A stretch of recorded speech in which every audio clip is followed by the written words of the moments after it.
Bueno, allá, vamos a empezar entonces con la segunda parte. Voy a usar un segundito el pizarrón para mostrarles una cosa y ya volvemos a lo que estábamos haciendo recién. Em, bueno, cuando hablamos entonces de transposición didáctica, dijimos que había algunas operaciones y, bueno, lo que me queda un poco para que trabajemos es que charlemos brevemente qué era esto de las operaciones de la transposición didáctica. La transposición didáctica como marco teórico presenta varias operaciones. Nosotros en el artículo que les propuse, yo seleccioné algunas de ellas que son las que me parecen más importantes y las que me interesaría que más o menos manejen. El resto no es que no sea importante como marco teórico, pero no nos hace tanta diferencia a nosotros en el contexto de esta materia.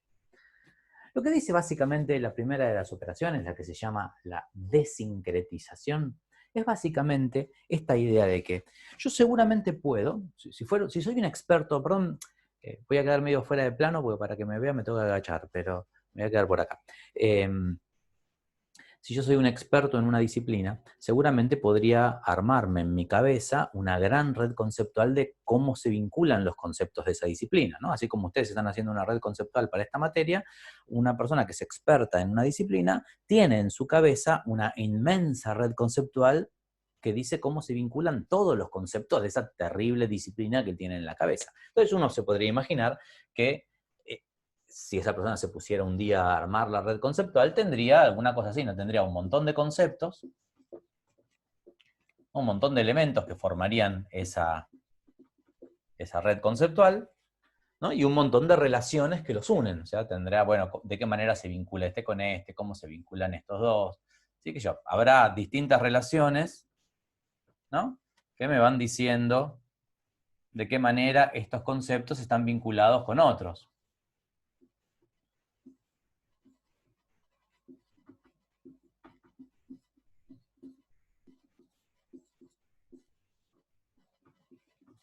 ¿No? Uno se imagina alguna cosa así muy compleja, no importa, ¿sí? Pero formada por un montón de conceptos y un montón de relaciones, ¿sí? Entonces, algunas cosas, primero, básicamente, eh, esto es una cosa más general, pero fíjense que es más o menos obvio, sí, más o menos obvio, que uno puede identificar cuando tiene una red conceptual dónde están los conceptos más importantes, porque probablemente los conceptos más importantes son aquellos que tienen la mayor cantidad de relaciones. Yo mirando esta red conceptual que está armada acá, y probablemente diría que este de acá, esto parece ser un concepto bastante importante, ¿no? Porque tiene un montón de relaciones con otros, ¿sí? Este también parece ser un concepto bastante importante, tiene un montón de relaciones con otros. Mientras que, por ejemplo, este que está acá parece ser un concepto secundario. Es una cosa que está por ahí dando vueltas, pero no está en el centro, no es una cosa tan interconectada con otras, ¿no? Bueno, eso tiene que ver un poco con lo que se llama la topología, o sea, con cómo es que la propia forma en la que queda armada la red conceptual me ofrece visualmente información sobre cómo son los conceptos de ese tema. ¿Sí? Bien. Ahora, imaginemos, por supuesto, la red conceptual que puede armar el especialista en una disciplina es mucho más amplia que esta, será inmensa, pero no importa. Supongamos que tenemos acá un ejemplo. Ahora, cuando un docente se enfrenta a esta red conceptual, tiene que tomar algunas decisiones, porque no puede enseñar todo esto, es un montón. Tiene que decidir, tiene que hacer lo que se suele llamar la selección y recorte de contenido, que supongo lo habrán escuchado en alguna de sus materias, ¿sí? O sea, ¿qué es lo que hace básicamente? Bueno, de estas cosas que está acá, decide que hay algunos de estos conceptos con los que quiere trabajar y hay otros que va a dejar afuera, ¿sí? ¿Por qué decide eso? Bueno, hay muchas fuentes posibles de criterios para decidir cuáles sí, cuáles voy a dejar y cuáles no, ¿sí? Algunos tendrán que ver con que el diseño curricular favorece la aparición de algunos de estos conceptos y desfavorece la aparición de otros. Otros tendrán que ver con gustos personales de ese o de esa docente. Otros tendrán que ver con situaciones del contexto. Por ahí algo sucede en el contexto que hace que algunos de estos conceptos valga la pena abordarlos ese año, por ejemplo, pandemias y cosas por el estilo.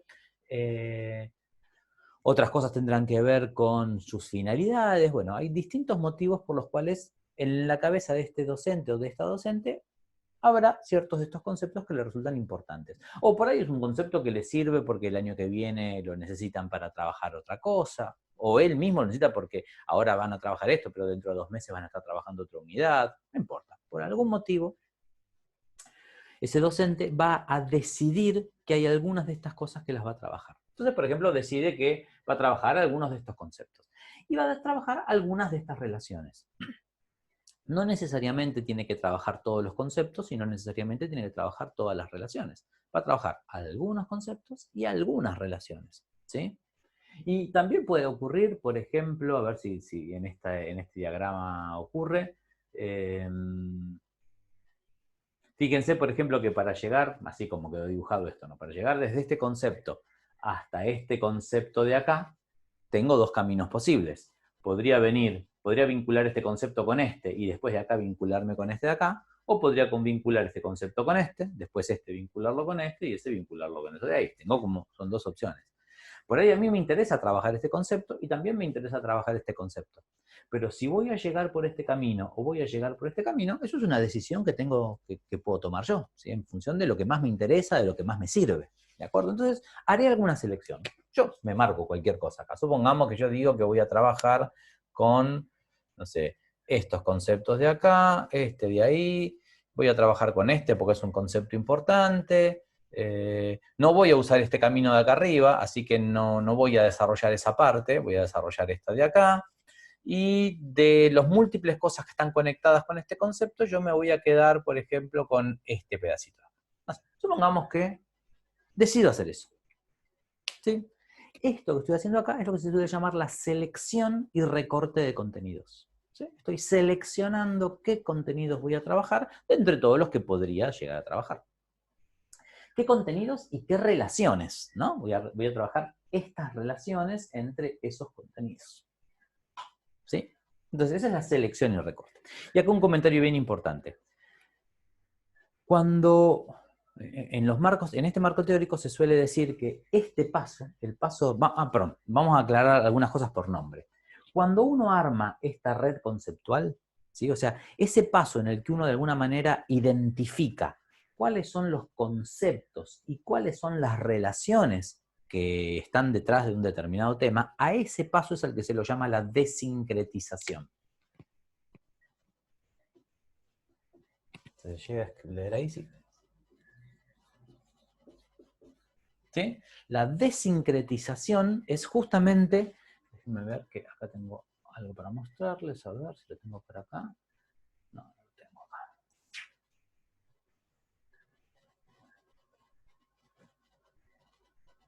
No, qué lástima. Pensé que tenía algo para mostrarles, pero no.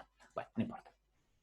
Entonces, a este primer paso en el que uno define cuáles son los contenidos, los conceptos principales y cuáles son las relaciones principales y las puede ordenar de alguna manera, las puede organizar de alguna manera, a ese paso se lo llama la desincretización. Ahora, cuando uno de eso selecciona alguna parte que es sobre lo que realmente va a trabajar, ¿sí? A ese paso es al que se lo llama la selección.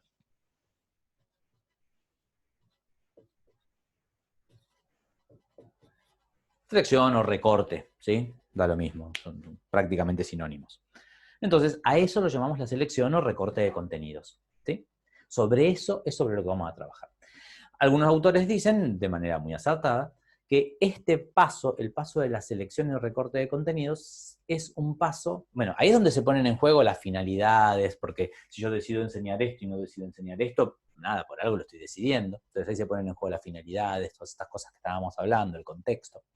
Y muchos autores dicen que este paso de la selección es el paso que pone de manifiesto el carácter político de la transposición didáctica. ¿Político en qué sentido? En el sentido de que decidir qué cosas voy a enseñar, decidir qué cosas voy a tocar, qué relaciones voy a enseñar, qué conceptos voy a enseñar, al mismo tiempo, y casi sin que me dé cuenta, al mismo tiempo me está poniendo en situación de decidir qué conceptos y qué relaciones no voy a enseñar. O sea, cuando yo digo que lo que enseño es esto, indirectamente eso es lo mismo que decir que lo que no enseño es todo esto que está acá afuera.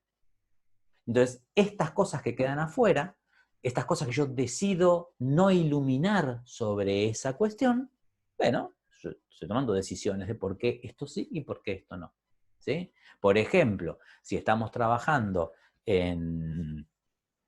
supónganse que estamos trabajando con recursos naturales, ¿sí? Estamos analizando cuestión de recursos naturales. Entonces, si yo, por ejemplo, dejo afuera, si lo que estoy dejando afuera es todo lo que tiene que ver con consecuencias ambientales de la sobreexplotación de los recursos naturales, y me limito a dejar adentro simplemente el listado de cuáles son los recursos y cuáles son sus utilidades y aplicaciones, estoy tomando una decisión, estoy decidiendo no iluminar que ese tema tiene problemas éticos o ambientales, ¿sí? Pues lo mismo con cualquier otra cosa. O sea que cuando yo selecciono cosas, también estoy dejando cosas afuera. Por eso los autores dicen que este es un paso político. Yo decido, de alguna manera, qué cosas voy a enseñar, y esa decisión lleva implícita la decisión de qué cosas voy a dejar afuera. Bien, entonces ahora, esto como marco teórico, ¿sí? Después viene un paso adicional, ya que estamos a terminar de ponerlo, hay un paso adicional que es lo que se llama la programación. ¿Qué es la programación? Bueno, la programación es, ok, en esta red los contenidos están marcados en términos de lo que se suele llamar sus jerarquías relativas, o sea, los contenidos que tienen muchas relaciones se sobreentiende que son como los más importantes, los que tienen menos relaciones se sobreentiende que son como menos importantes, ¿sí? Hay algo de la estructura de la red que pone de manifiesto la importancia relativa. Pero cuando yo voy a enseñar un contenido, para poder enseñar algo en la escuela, yo no puedo enseñar todo junto. Yo tengo que decidir, ok, ¿y en la primera clase qué voy a enseñar? ¿En la segunda? ¿En la tercera? O sea, ¿cuál es el orden en el que hay que presentar estas cosas para que sea razonable, ¿sí? Para que un alumno lo pueda aprender? No hay una respuesta única, cada docente tiene su forma de pensar al respecto, y bueno, aparte de también la manera en la que lo presento y el orden en el que lo presento pone de manifiesto mis finalidades y mis decisiones. Pero sea por una cosa o sea por otra, en algún punto esta red debe ser transformada en algo más lineal, en algo más progresivo. En decir, bueno, ok, primero presento este concepto, después presento este otro. Por ejemplo, puedo decir, bueno, no sé, por ahí, no, digo, porque que este concepto es el más importante no significa que tenga que necesariamente empezar por ahí voy a llegar a ese concepto. No lo sé, o por ahí voy a empezar por ahí. Pero quizás empiezo por este, porque si bien es un tema colateral y secundario, es un tema que se relaciona con algo que pasa en la comunidad y entonces me sirve como un buen punto de acceso, por ejemplo. Entonces por ahí empiezo con este. Y a partir de este voy a llegar a este de acá. Y ahora que vi este tema de acá, tengo dos opciones, porque puedo plantear esta relación o puedo plantear esta. Bueno, decidiré. Bueno, supongamos que decido plantear esta. Y ahora que estoy acá, bueno, lo más razonable es plantear esta de acá. Y entonces voy haciendo, me digo, bueno, vamos a empezar por acá, después seguimos con esto, después seguimos con esto, después seguimos con esto, por ejemplo. ¿Sí? Y estoy explotando estas relaciones. Y una vez que haya explotado esas relaciones, me voy a venir para este lado, entonces después voy a venir con esta, y después vendré con esta de acá, y después voy a dar esta de acá. Por ejemplo. ¿Sí? Entonces me voy a hacer una lista. Bueno, mi programa, por ejemplo, el programa va a ser, vamos a trabajar esta cosa, después vamos a trabajar esto, después vamos a trabajar esto, después vamos a trabajar esto, después vamos a trabajar esto. Mi planificación. ¿Sí? Fíjense que la estructura de una planificación, es una estructura, lo que se suele llamar lineal, mientras que la red no es lineal. En la red las cosas están relacionadas tridimensionalmente, pues esto hasta podría ser una cosa tridimensional, mientras que cuando yo voy a hacer una planificación, esas cosas están organizadas, ¿sí? Entonces, a eso es a lo que se llama, a eso es a lo que hace referencia este modelo cuando se refiere a la programación. Entonces acá tenemos, vamos a escribirlo por acá, programación.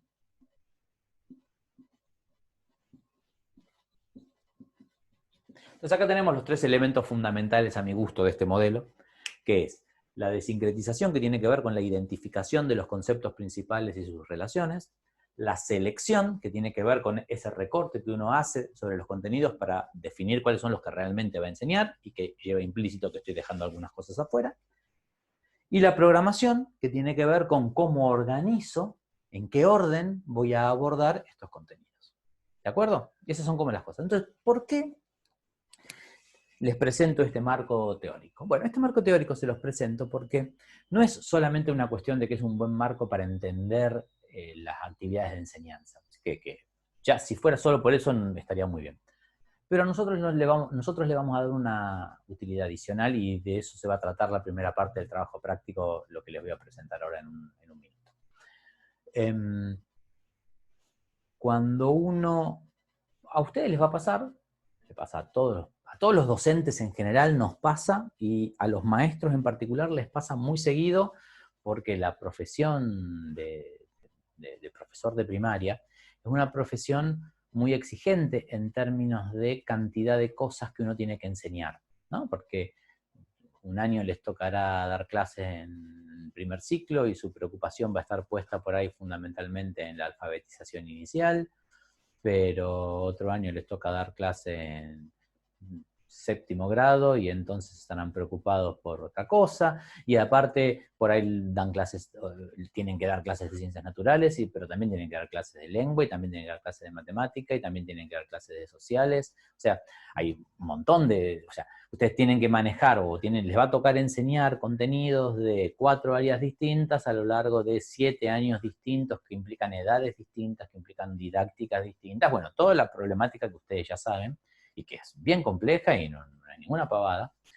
Entonces, no es para nada razonable, no ocurre que los docentes de primaria sean especialistas en todos los temas, porque es físicamente imposible, es humanamente imposible que una persona sea especialista en todo, que sea especialista en cómo alfabetizar inicialmente a un niño o una niña, en cómo enseñar matemática, en cómo enseñar lengua, en cómo enseñar naturales, en cómo enseñar sociales, que sepa todos los contenidos sociales, que sepa todos los contenidos naturales, que sepa todos los contenidos de lengua, y que lo sepa para primer grado, para segundo grado, para tercer grado, para cuarto, para quinto, para sexto, para séptimo. O sea, realmente es imposible. Entonces, ustedes van a saber la base de los contenidos más importantes, por supuesto, de todas las cosas, pero siempre van a llegar a algún punto en el que les va a tocar dar una clase de un tema que no manejan bien. Eso es inevitable, siempre va a ocurrir.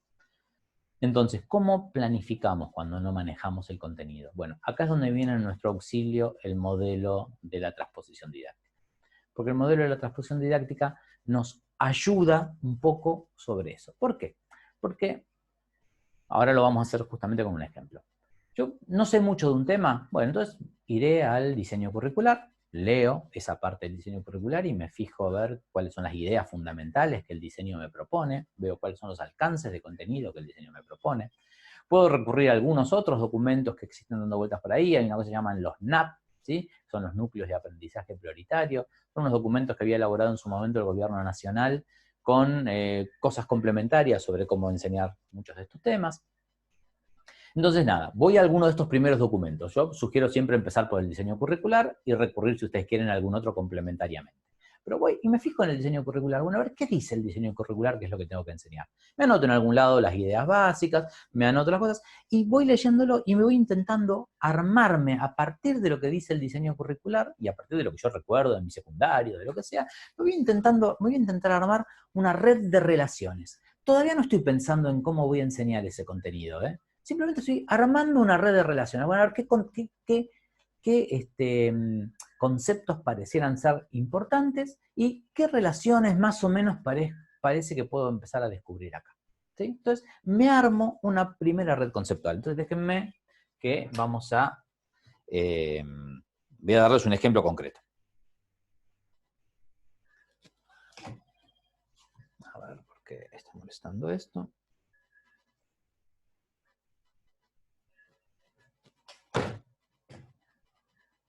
Bien, entonces, vamos a darles un ejemplo concreto. Ahora voy a ver si lo tengo acá a mano.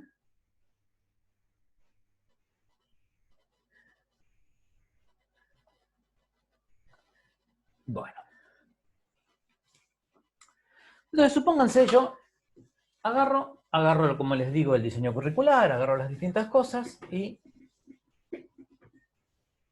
voy tomando nota. Digo, bueno, veo que esto parece ser un concepto importante, esto parece ser un concepto importante, esto parece ser un concepto importante, ¿sí? Este concepto se relaciona con este se relaciona con este de acá después se relaciona con estos otros tres que no son tan importantes, este se relaciona con este y con este se relaciona con este y con este. Me voy armando las cosas a partir de lo que leo, a su vez tiene estos dos, y estos dos después resulta que se terminan conectando por acá, no sé, me voy armando a partir de lo que leo en el propio diseño curricular, me hago una primera red que probablemente sea sencillita. con las ideas básicas, las cosas fundamentales. Una vez que tengo esto armado, que ya le puse nombre a algunos conceptos y a algunas relaciones, ahora me voy a los manuales, me voy a estudiar, ¿sí?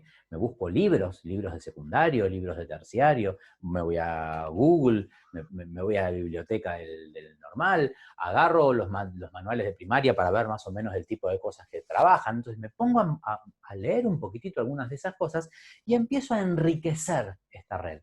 ¿Sí? O sea, ahora yo lo voy a hacer con otro color solo para distinguirlo, no es que ustedes lo tengan que hacer así. Pero entonces ahora a estas cosas que simplemente las había puesto porque es lo que logré deducir a partir del diseño curricular y de lo que yo más o menos entiendo del tema, le voy agregando algunas cosas más que tienen que ver con lo que encuentro en los manuales, en lo que estudio. Entonces ahora estudio, enriquezco. Digo, bueno, este contenido me encuentro con que lo puedo relacionar con algunas cosas más. Este también, me encuentro con que lo puedo relacionar un poco más, y esto puedo enriquecerlo un poquitito, y acá me encuentro algunas relaciones más interesantes, ¿sí? Y puedo poner esto, y esto se vincula con esto, no sé, lo voy enriqueciendo de alguna manera. Esto que voy enriqueciendo de alguna manera lo hago a partir de lo que estudio, ¿sí? Es indispensable. Yo, si quieren, lo que puse en negro lo encontré, por ejemplo, lo armé a partir del diseño curricular.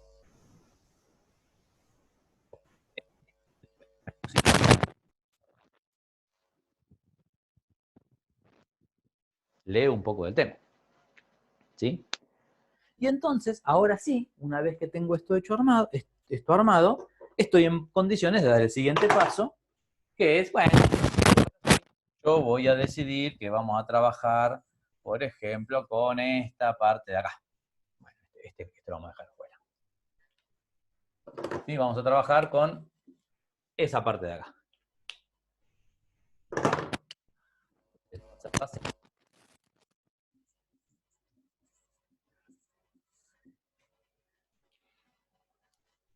¿Sí? Entonces, esto es una herramienta que nosotros tenemos cuando tenemos que encarar un tema que no dominamos. ¿Sí? A veces hasta para encarar temas que sabemos, yo muchas veces me hago redes conceptuales de temas que manejo bien, porque me permiten a mí mismo en la cabeza organizarme ese tema. Entonces, uno hace esto, ¿sí? Y ahí ya puede acceder a ese tema de una manera solvente, de una manera seria, ¿sí? No guitarreando, ¿sí? Entonces, un poco lo que vamos a hacer nosotros ahora es esto. Yo ahora les voy a... El trabajo práctico que tienen que hacer ahora, que les voy a presentar, es un trabajo práctico que nos va a llevar varias clases, porque tiene varios pasos, ¿sí? Yo hoy les voy a presentar lo que le llamo el primer paso de este trabajo práctico, y después vamos a ir haciendo los siguientes. Yo les voy a mandar, después lo voy a subir a la página, les voy a mandar una red conceptual hecha así, pero sobre un tema disciplinar. Lo voy a hacer sobre el tema materiales. ¿Sí? Voy a agarrar la unidad de materiales y voy a hacer una red conceptual base, elemental, sobre materiales. A ustedes van a ver, yo les comparto la pantalla para que vean de qué se trata. Es esto de acá. Este es el texto de la primera parte del trabajo práctico, ¿sí? Como pueden ver, dice que este trabajo práctico combina elementos de distintas unidades trabajadas en la materia. Bueno, en particular, ahí dice la explicación científica escolar, ese es un tema que es uno de los temas que decidí que en esta cursada tan particular no vamos a poder desarrollar, lamentablemente, pero no importa, el trabajo práctico funciona perfecto aún sin haber visto ese tema. Perdón. Entonces, lo que les propone acá es que a cada grupo se le va a asignar un tema disciplinar. Se los voy a asignar yo les voy a asignar un tema de... seguramente de la unidad del bloque de los materiales del diseño curricular. Les voy a asignar un tema a cada grupo, ¿sí? Entonces, ustedes van a tener que agarrar ese diseño curricular o el núcleo de acción prioritaria, o pueden complementarlo con algún manual de primaria, lo que sea, y van a tener que armar una red conceptual base de ese tema, como lo que les acabo de contar acá, ¿sí? Entonces, van a armar una red conceptual de base, ¿de acuerdo?